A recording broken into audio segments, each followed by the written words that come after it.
The end of the world started with whispers. In every corner of the globe, news trickled in about people behaving strangely.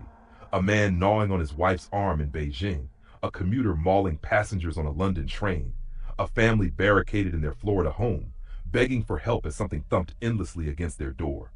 At first, it was all speculation, a virus, a bioweapon, mass hysteria.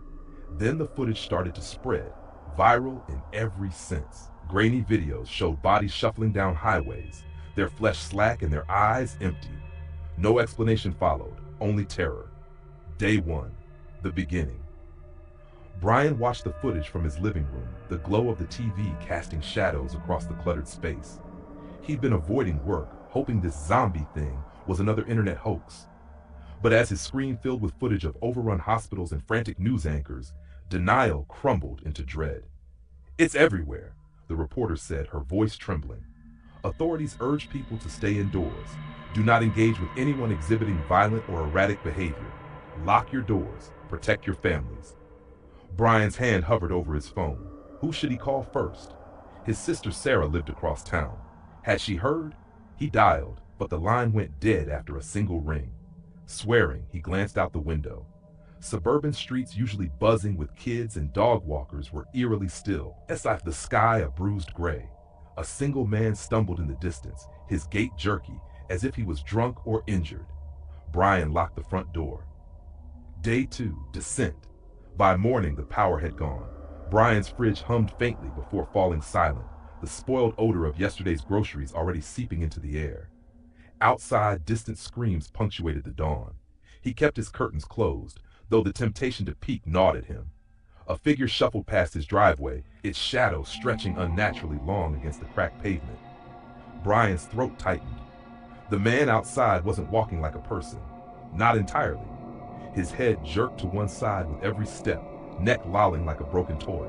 The news, now only snippets from an old battery-powered radio, painted a bleak picture. Major cities had fallen. Military zones were overrun. If you weren't infected, you were on your own. Brian rummaged through his garage, finding a rusted hammer and some planks of wood. He boarded up his windows as sweat poured down his face. Each bang of the hammer felt too loud, too final. His stomach churned, but he hadn't eaten all day. Food would have to wait. He needed to survive the night. Day 5, the lonely hours. The days blurred together, marked only by Brian's dwindling supplies and the steady thump of something, someone, outside his house. He knew better than to investigate. Curiosity got people killed. He spent hours perched by the upstairs window, watching the world collapse in slow motion. Fires smoldered in the distance. Cars sat abandoned, some with shattered windows, others smeared in gore. Occasionally, he spotted movement, figures wandering aimlessly or lunging at unseen prey. Once, he saw a group of survivors huddled near a gas station. Their shouts drew attention. Within minutes, the dead were upon them. Brian looked away before it was over. He tried not to think about Sarah.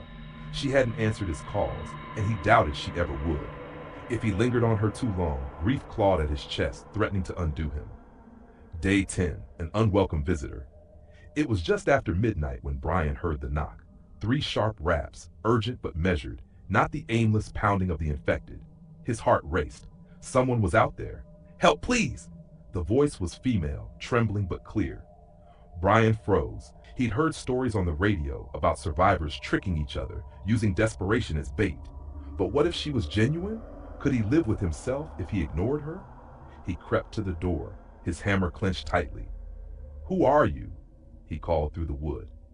"My name's Alice," she replied.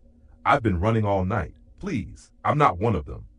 Brian hesitated, every instinct screaming at him to turn her away. But he unlocked the door and cracked it open. A woman stood there, her face streaked with dirt and tears. She looked human, normal, but her eyes darted nervously, scanning the darkened street. "You can come in," he said, stepping aside. The moment she crossed the threshold, he locked the door again. Day 12, survival's price. Alice brought news Brian didn't want to hear.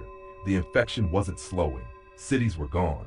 The military had abandoned evacuation efforts. The only way to survive was to keep moving, to stay ahead of the hordes. Brian argued against it. "This place is secure. We can wait it out." "Wait for what?" Alice snapped. "You'll starve here." She was right. though he hated to admit it. His supplies wouldn't last another week. Together, they scavenged nearby houses, dodging shambling figures and the occasional shriek of a runner. They found canned goods, bottled water, and, miraculously, a shotgun with a box of shells. The nights grew colder, the silence more oppressive. Even with Alice's presence, Brian felt the weight of the apocalypse bearing down on him. Every laugh they shared felt hollow, a desperate attempt to mask their terror. The final lesson. The plan was simple. Leave at dawn, head toward the mountains where the infected would be less concentrated. But plans never lasted long in this new world. They were loading their supplies into an old pickup truck when they heard the growl. Low, guttural, and far too close. A single figure emerged from the shadows, its face a mask of decay. It moved faster than the others, its body jerking unnaturally. "Go!" Alice shouted, raising the shotgun. Brian fumbled with the truck's keys as the creature lunged. Alice fired, the blast echoing through the dead neighborhood. The shot hit its mark, but the sound attracted others. Shadows moved in the periphery, dozens of them. Brian yanked the door open. "Get in!"